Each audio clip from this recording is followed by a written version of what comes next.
What's going on? In this video I'm going to show you how to replace your door casings with perfect mitered corners. Alright, the first step is to take off the existing door casings. So you need to score around the edges with a blade and then gently take your pry bar and hammer and remove the existing door casings. Just have to be careful not to pry in the drywall that's not going to get covered up by the new door casings. So just try and take it easy. Take it easy. Alright, how about a little tip while you're staring at me take these door casings off. If you're going to do a door that has casings on both sides of it getting replaced, do one side, install the new casings, and then take off the other side. If you take them both off at the same time, there's a good chance whoever put that door in didn't use shims or anything, so it will get all out of whack. And then if you don't readjust it when you put the new door casings on, your door won't function correctly. So just do it one side at a time, and that usually takes care of that.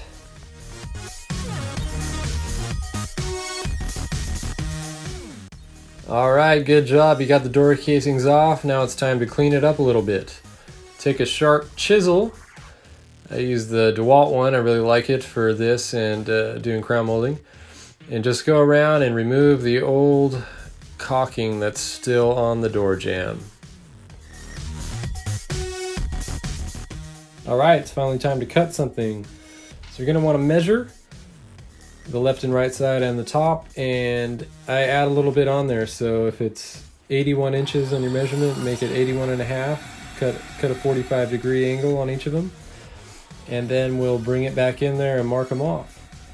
And if you cut it too much, you're going to need more than one stick for your door casings, so this saves material. Just try to get it as close as you can and then mark it off.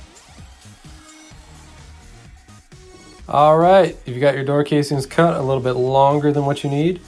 So now you take them inside and mark them. 3/16 of an inch is pretty standard.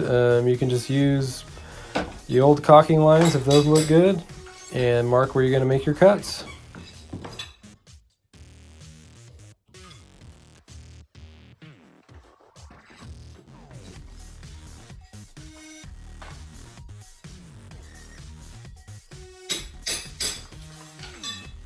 Alright, let's take those casings outside that you just marked and make some 45-degree cuts once again, and just try to get as close as you can to the marks you made.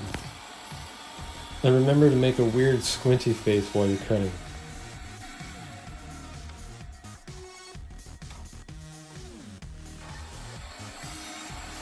Alright, you probably think we're going to take these casings inside and nail them right up to the door jamb, right?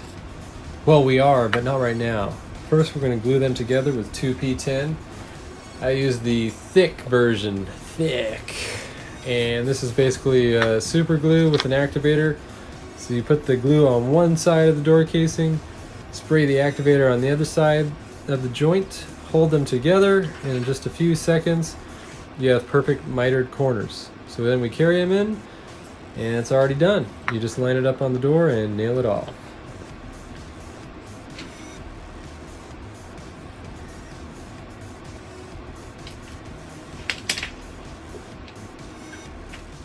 Alright, now you can carry that door casing fully assembled right into the house, square it up, and nail it off. I like to start nailing into the door jamb next to the corners so they're nice and lined up, and then I go back around and nail the outsides. Now you can just fill the nail holes, do the caulking, and the final coat of paint. I pre-spray all our trims, so one coat usually does it. Go to crownmoldinginstaller.com for all the links on where to get that glue, the nail gun, and pretty much everything you've seen in this video. Thanks for watching, and check out my other videos, crownmoldinginstaller.com. Remember to like and subscribe this video, and leave me a comment if you have a question or another video you want to see. Man, nobody's going to watch this or leave a comment, right? I never would.